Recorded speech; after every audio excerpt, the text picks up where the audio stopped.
Changing initialisation parameter values. हमारे पास parameter की डिफरेंट नेचर है, बाज स्टैटिक पैरामीटर हैं, बाज डायनामिक पैरामीटर हैं। स्टैटिक पैरामीटर ऐसे पैरामीटर्स हैं कि जब तक आप एक बार ऑरेकल को डाउन नहीं कर देंगे इनका इफेक्ट नहीं होगा। जैसे कि अगर मैं यहां पे आपको स्टैटिक पैरामीटर की एग्जांपल दूं, so control underscore files, control underscore files एक ऐसा पैरामीटर है कि जब तक आप इसकी वैल्यू अफेक्ट करवाना चाहते हैं तो पहले आपको ऑरेकल डाउन करना पड़ेगा, ये रन टाइम पे चेंज नहीं हो सकती। बाज वैल्यूज चेंज ही नहीं हो सकती चाहे ऑरेकल डाउन भी कर दें, जैसे कि डीबी नेम है ये चेंज नहीं हो सकता, ब्लॉक साइज है ये चेंज नहीं हो सकता, ये परमानेंट है। ठीक है, इसी तरह से करैक्टर सेट है, डेटाबेस करैक्टर सेट, वो चेंज नहीं हो सकता, आपको इवन के रिक्रिएट करना पड़ेगा डेटाबेस कंप्लीट। इसके लिए भी ब्लॉक साइज चेंज करना है, डेटाबेस रिक्रिएट करना पड़ेगा, डीबी नेम चेंज करना है, डेटाबेस रिक्रिएट करना पड़ेगा, क्लोन करना पड़ेगा, जो भी करना चाहते हैं। बाज ऐसे हैं जो स्टैटिक हैं, जो चेंज हो जाएंगे बट ऑरेकल डाउन करना पड़ेगा, और बाज डायनामिक पैरामीटर्स होते हैं। डायनामिक जो कि चेंज हो सकते हैं, इवन के ऑरेकल अप है लेकिन दो लेवल पे, सेशन लेवल पे एंड सिस्टम लेवल पे।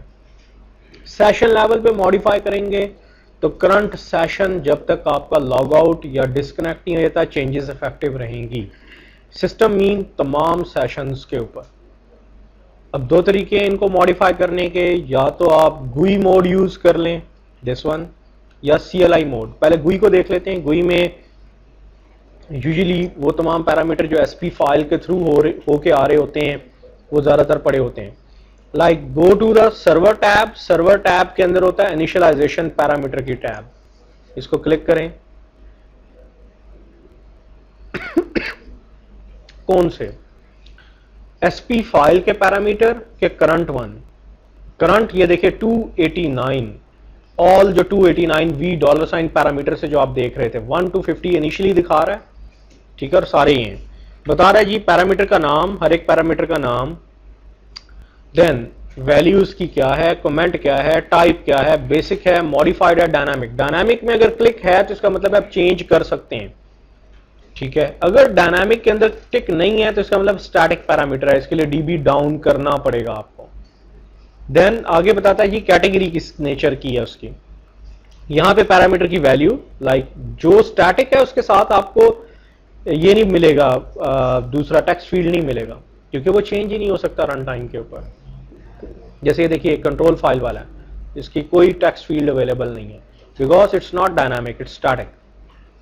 अगर आपको 289 के 289 पैरामीटर देखने हैं, नेक्स्ट 50 एंड नेक्स्ट 50 करके यहां से लोड कर लें। अगर आपको सिर्फ SP फाइल के पैरामीटर देखने हैं और चेंज करने हैं, click SP file. SP file में भी 289 टोटल पैरामीटर की स्पेक्स होती है, जिसको चेंज करना है, किसको करना है आपने, यहाँ पे उसका नाम और आगे उसकी वैल्यू, न्यू वन जो भी वैल्यू है। ठीक है, वैल्यू चेंज करनी है, यहाँ पे चेंज कर सकते हैं आप, लेकिन इफेक्टिवनेस के लिए जरूरी होगा कि क्या वो डायनामिक पैरामीटर है कि स्टैटिक पैरामीटर है, वो आपको यहां से पता चल जाएगा। और ये बता भी रहा है कि जी ये फाइल SP फाइल orcl.ora ये फाइल की लोकेशन है। अब आप लोग कैसे मॉडिफाई करेंगे अगर आप CLI प्रॉम्प्ट पे करना चाहते हैं। CLI प्रॉम्प्ट पे करने से पहले आपको यह पता होना चाहिए कि पैरामीटर स्टैटिक नेचर का है, डायनामिक नेचर का है, किस नेचर का है। फर्स्ट ऑफ ऑल तो आप पैरामीटर की नेचर निकालें। नेचर के लिए अगेन डिस्क्राइब $, पैरामीटर। देखिए इसमें डिफरेंट कॉलम्स हैं, name, type, value, is default show करता है कि क्या अभी तक पैरामीटर, अगर इसमें यस पड़ा हुआ तो इसका मतलब है कि पैरामीटर अभी तक अपनी डिफॉल्ट वैल्यू पे है। आगे तीन आपके लिए मेजर वैल्यूज हैं, लाइक कौन कौन सी, is session modifiable, session modifiable, is system modifiable, is instance modifiable. Is session का मतलब होता है कि आप ऑल्टर सेशन की कमांड लिख सकते हैं, सेट पैरामीटर का नाम is equal to new value.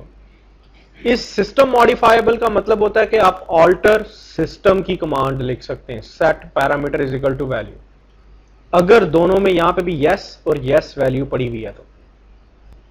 अगर सेशन मॉडिफाइबल में यस पड़ी हुई है इस पैरामीटर के, तो मतलब है कि सेशन लेवल पे भी मॉडिफाई हो सकता है। अगर नो पड़ी हुई है तो मतलब है कि ये सेशन लेवल पे मॉडिफाई नहीं हो सकता, आप ये कमांड नहीं लिख सकते। तो अगर इसमें भी इसके अगेंस्ट यस पड़ा हुआ तो yes you can do it. Is instance modifiable show करता है कि स्टैटिक नेचर का है कि नहीं। अगर इज इंस्टेंस मॉडिफाइबल में यस है तो मतलब है कि आपको डीबी डाउन करनी पड़ेगी। इज मॉडिफाइड इज एडजस्टेड में यस पड़ा होगा तो इसका मतलब होता है कि एक बार एडजस्ट या मॉडिफाई हो चुका है। मॉडिफाई पहली बार, एडजस्ट रन टाइम पे ऑल्टर सिस्टम की कमांड के साथ। इज डेप्रीकेटेड क्या डेप्रीकेट हो चुका है। इज बेसिक क्या बेसिक पैरामीटर है। डिस्क्रिप्शन क्या नाम है इसका, इसके ऊपर कमेंट क्या है, इसकी हैश वैल्यू क्या है। सो ये खासा अच्छा व्यू है आपके लिए। अगर आपने किसी भी एक पैरामीटर की वैल्यू देखनी है, लाइक मैं यहां पे देखता हूं सेलेक्ट,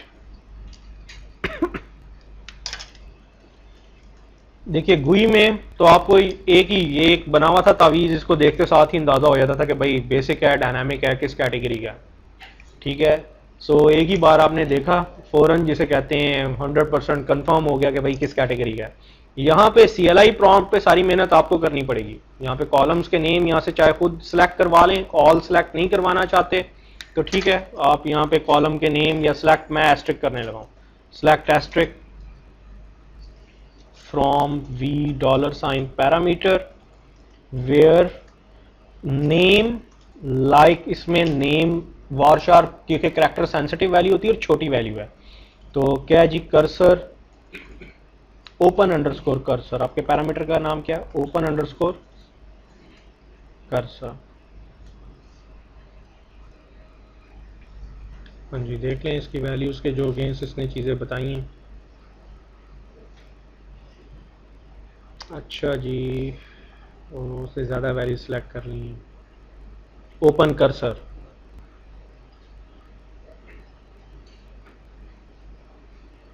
ठीक है जी, ओपन कर्सर पर ही रह गया, एक मिनट ठहरिए।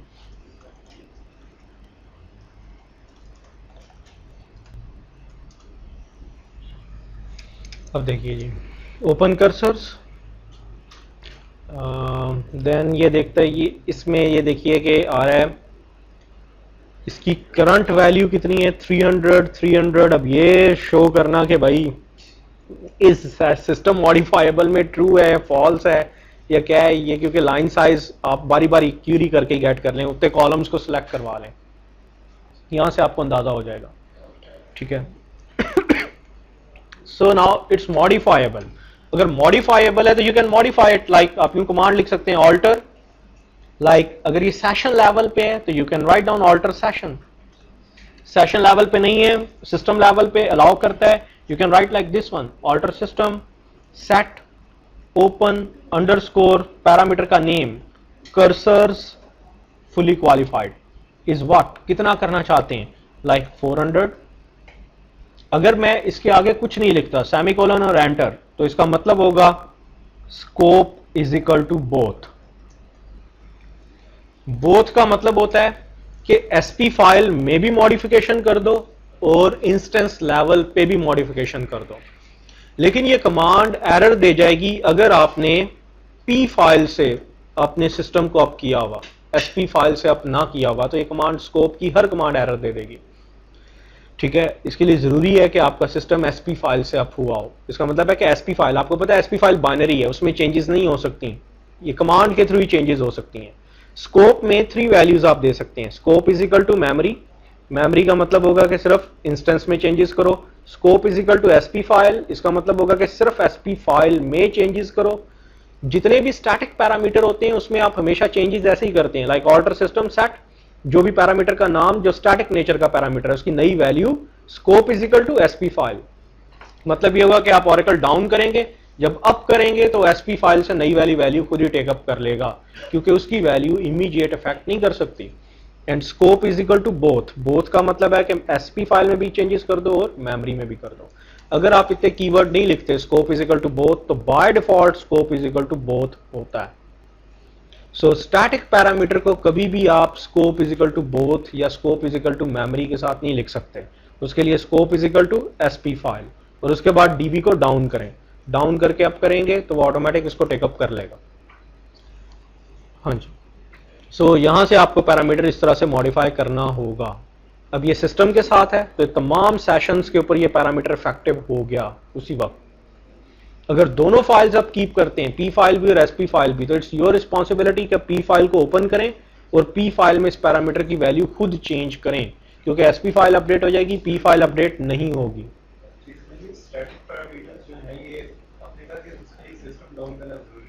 जी हाँ, पहले चेंज करेंगे फिर सिस्टम डाउन करेंगे, सिस्टम डाउन करके अगर एसपी फाइल है तो पहले चेंज करेंगे, कमांड लिख के फिर डाउन करेंगे। अगर पी फाइल है तो ठीक है, पहले डाउन करें, पी फाइल में चेंजेस करें, अब कर दें या पहले कर दें, क्योंकि पी फाइल या एसपी फाइल आपको पता है किस वक्त पढ़ी जाती है, जब ओरेकल अप होता है, अदरवाइज नहीं पढ़ी जाती। देन लुक एट, इसी तरह से चंद एक व्यूज बड़े इंपॉर्टेंट हैं और आप लोगों के लिए, क्योंकि आप लोग न्यू वन ये जो सिलेबस स्टडी कर रहे हैं, प्रोबेबिलिटी भी ये होती है कि जो पुरानी चीजें वो बहुत कम आती हैं, न्यू वन थिंग्स ज्यादा आती हैं। $, पैरामीटर जैसे मैंने आपको बताया, जिसमें तमाम पैरम्स, जितने भी पैरम्स हैं वो डिफाइंड है। इसके अलावा हमारे पास एक और व्यू होता है $SP parameter. Server persistent file या सर्वर पैरामीटर फाइल में जितने भी पैरामीटर्स ओवर रिडन होते हैं उनकी वैल्यूज इसमें पड़ी होती हैं, $SP पैरामीटर। और अगर आप ये देखना चाहते हैं कि आपके करंट वन सेशन के अंदर जितने भी पैरामीटर्स हैं उनकी क्या वैल्यू है, तो $, पैरामीटर 2 डिजिटल है। पेपर में क्वेश्चन बहुत कंफ्यूजिंग आएगा, वो कहेगा कि जी एक पैरामीटर है, उसकी इनिशियल वैल्यू ये थी, फिर चेंज कर दी गई, चेंज करने के बाद अब बताएं कि $, पैरामीटर के अंदर उसकी ये वैल्यू नजर आ रही है, तो क्या पैरामीटर 2 में भी यही वैल्यू नजर आएगी? ठीक है, पेपर में क्वेश्चन खासा ट्रिकी और आपके कॉन्सेप्ट 100% क्लियर होने चाहिए। ठीक है, ये जो नए व्यूज हैं इनको आप खास तौर पे देखेंगे, आप खुद सिलेक्ट करके देखें कि इसके कितने कॉलम्स हैं, उनके क्या मीनिंग्स हैं। ठीक है, चलें जी आगे चलते हैं, let us move next. Database startup and shut down stages. DB को स्टार्टअप और शट डाउन करना, ठीक है।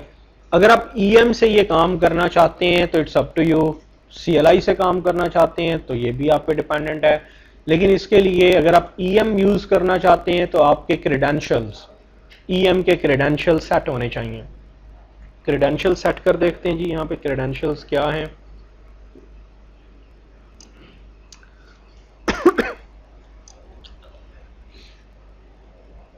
अदरवाइज वो हर स्क्रीन के ऊपर आपसे कहेगा कि जी क्रेडेंशियल प्रोवाइड करें।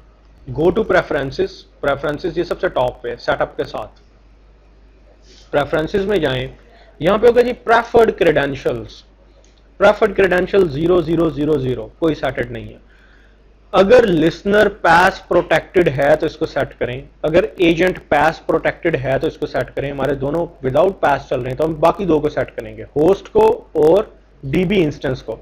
होस्ट के क्रेडेंशियल सेट कर देखते हैं, वो क्या मांगता है जी, क्योंकि एक बार क्रेडेंशियल सेट कर लें तो आप जो मर्जी जॉब्स ईएम वगैरह में बनाएंगे वो आपसे बार बार ये चीजें नहीं पूछेगा, अदरवाइज वो हर स्क्रीन पे पूछेगा कि जी पासवर्ड प्रोवाइड करें। Normal user name operating system user है जी ओरेकल, उसका पास भी ओरेकल है। प्रिविलेज यूजर रूट है और उसका पास क्या है जी रूट का, यहाँ पे रेड हैट।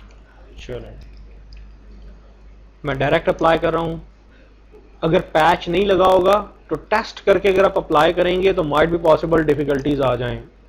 अभी यहाँ पे सिर्फ 1 आना चाहिए, ये देख लें 1 आ गया, ठीक है सेट हो गया। चलें जी अगला डेटाबेस, डेटाबेस का user regular user system, system का ओरेकल, सिस डीबीएस सिस है और उसका पास भी ओरेकल है। ओरेकल यूजर अकाउंट कोई भी बताएं, हमारे पास ओरेकल के नाम का ही ऑपरेटिंग सिस्टम यूजर है जिसके पास सारे राइट्स हैं कि ओरेकल डेटाबेस वगैरह को मैनेज करे। अप्लाई, दोनों 1 हैं। आ जाए जी डेटाबेस पे, प्रेफर्ड क्रेडेंशियल सेट हो गए, 1 सेट हो गए। Now you want to shut down, तो डायरेक्ट यहां से शट डाउन का बटन दबाएं।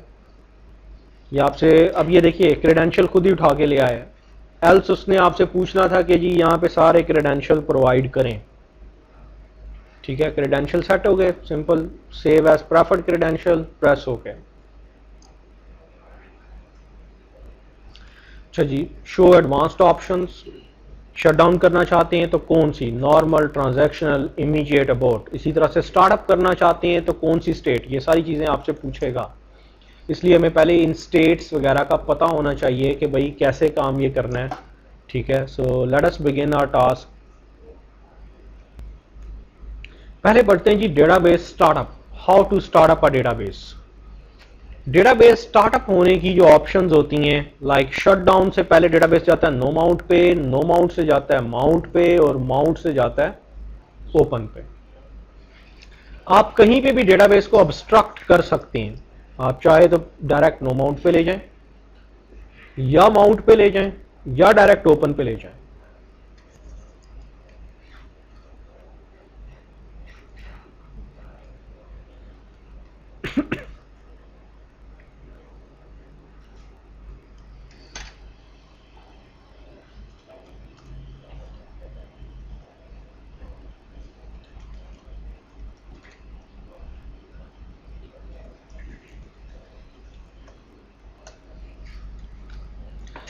आप स्टार्टअप करने के लिए यूजली कमांड देते हैं startup, and startup depicting startup open. अगर आप कुछ नहीं लिखते तो उसका मतलब होता है कि ओपन स्टेट पे आपको ले जाया जाए।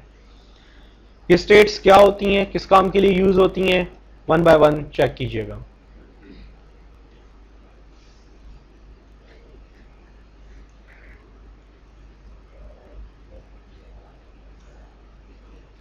पहले चलते हैं जी शटडाउन से नो माउंट स्टेट क्या होती है। जैसे आप स्टार्टअप की कमांड देते हैं, स्टार्टअप की कमांड सबसे पहले जिस टर्मिनल में दी जाती है उस टर्मिनल के एनवायरमेंटल वेरिएबल्स और डॉट बैश प्रोफाइल को पढ़ती है कि ओरेकल सॉफ्टवेयर किधर है, लाइब्रेरीज किधर पड़ी हुई हैं रन टाइम पे। और स्टार्टअप की पूरी कमांड ये होती है जी, startup P file is equal to आगे फाइल का नाम पाथ, या startup SP file is equal to file का नाम या पाथ। लेकिन फाइल का नाम या पाथ हम इसलिए नहीं देते कि वो डिफॉल्ट लोकेशन डीबीएस में पड़ी हुई है। जो ओरेकल सिड में वैल्यू है, ओरेकल सिड में अगर ORCL है तो वो खुद ही देख लेता है कि एसपी फाइल का नाम एसपी फाइल ORCL.ORA होना चाहिए और ये डीबीएस की डायरेक्टरी में होनी चाहिए। मिल जाए तो ठीक है, नहीं मिलेगी तो वो init ORCL.ORA को ढूंढने की अटेम्प्ट करेगा, दोनों नहीं मिलेंगी तो एरर दे देगा, आपका डेटाबेस स्टार्टअप नहीं हो सकेगा। अगर फाइल्स मिल जाएं ठीक है, स्टार्टअप होती है। स्टार्टअप में सबसे पहले अकॉर्डिंग टू एसपी फाइल आपने जो पैरामीटर दिया होता है जी, SGA कितने का बनाना है, मेमोरी अंडरस्कोर टारगेट का पैरामीटर पढ़ा जाता है उसमें से। According to that one instance में SGA लोड कर दिया जाता है आपका, जितने भी मेमोरी स्ट्रक्चर्स हैं। बैकग्राउंड प्रोसेस एलोकेट कर दिए जाते हैं और इस सारे प्रोसेस को डॉक्यूमेंट किया जाता है अलर्ट लॉग फाइल में, alert अंडरस्कोर ORCL.ORA.log। अलर्ट और ट्रेस फाइल्स में लिखा जाता है कितने बज के कितने मिनट के ऊपर क्या काम हुआ, कौन सा प्रोसेस सक्सेसफुली लोड हो गया, कौन सा नहीं हुआ, कौन सा मेमोरी स्ट्रक्चर लोड हुआ, कौन सा क्रैश हो गया। अगर ये सारा काम हो जाए तो इसे हम बोलते हैं कि आप शट डाउन से पहली state, from shut down to no mount, आप पहली स्टेट नो माउंट में आ गए। नो माउंट में सिंपल इतना हुआ है कि पी फाइल या एसपी फाइल पड़ी गई है और according to that one instance आपका लोड कर दिया गया। That's all. सिर्फ SGA और बैकग्राउंड प्रोसेसेस एलोकेटेड हैं, इसका डेटाबेस के साथ कोई ताल्लुक वास्ता नहीं। अगली स्टेट आएगी माउंट। माउंट स्टेट पे क्या होता है कि आपकी पी फाइल में पैरामीटर होता है DB अंडरस्कोर नेम या DB डोमेन, जो भी आपने पढ़ा था लाइक ORCL। तो उसकी कोशिश होगी कि इस इंस्टेंस को लुकअप करे कि जी DB नेम ORCL की डेटा फाइल्स कंट्रोल फाइल किधर पड़ी हुई है, क्योंकि आपने इसमें कंट्रोल फाइल, पी फाइल में कंट्रोल फाइल का भी पैरामीटर होता है। वो फौरन जाता है जितनी control file, like 3 control file है, कंट्रोल 01, 02, 03, वो तीनों कंट्रोल फाइल्स को लुकअप करता है। अगर एक भी फाइल डैमेज हुई तो आप माउंट स्टेट पे नहीं आ सकेंगे, वापस नो माउंट पे आ जाएंगे। सो तीनों कंट्रोल फाइल्स को जितनी भी दी हुई है आपने, उनकी अवेलेबिलिटी, वैलिडिटी चेक करता है और चेक पॉइंट का लिंक कंट्रोल फाइल के साथ एस्टैब्लिश कर दिया जाता है। इट मीन्स कि आपका इंस्टेंस एक डेटाबेस के साथ एसोसिएट हो गया, उसकी कंट्रोल फाइल्स के हेडर्स पढ़ लिए गए, चेक पॉइंट के साथ उसकी एसोसिएशन कर दी गई। Now this one is called mounting. Mounting पे भी डेटा डिक्शनरी नथिंग, कोई चीज अवेलेबल नहीं होती। नो माउंट और माउंट के ऊपर आप कोई ट्रांजैक्शन नहीं कर सकते, ठीक है, क्योंकि अभी तक डेटा डिक्शनरी अवेलेबल नहीं है। अभी तक उसने कहीं पे नहीं देखा कि डेटा फाइल्स किधर पड़ी हुई है, कंट्रोल फाइल्स किधर पड़ी हुई है, रीडू लॉग फाइल्स किधर पड़ी हुई है। नो, माउंटिंग पे सिंपल कंट्रोल फाइल्स को लुकअप किया गया है और इंस्टेंस ऑरेकल सिड को ऑरेकल डेटाबेस के साथ एसोसिएट किया गया है। रैक डीबी है तो रैक डीबी में 1-to-1 का रिलेशन है, एक इंस्टेंस एक ही डेटाबेस के साथ एसोसिएट हो सकता है, एक से ज्यादा नहीं हो सकते। Done. The third one state is called open state. Open पे क्या होता है, कंट्रोल फाइल के अंदर तमाम डेटा फाइल्स की लोकेशंस पड़ी होती हैं कि data files, online data files कितनी हैं, किधर पड़ी हुई हैं। तमाम ऑनलाइन डेटा फाइल्स को चेक किया जाता है। एक के भी हेडर करप्ट हुए या एक भी फाइल करप्ट हुई डेटा फाइल, तो आप वापस माउंट स्टेट पे आ जाएंगे। तमाम की तमाम डेटा फाइल्स जितनी मर्जी हैं और तमाम की तमाम redo log groups, online redo log groups, redo log files, इनको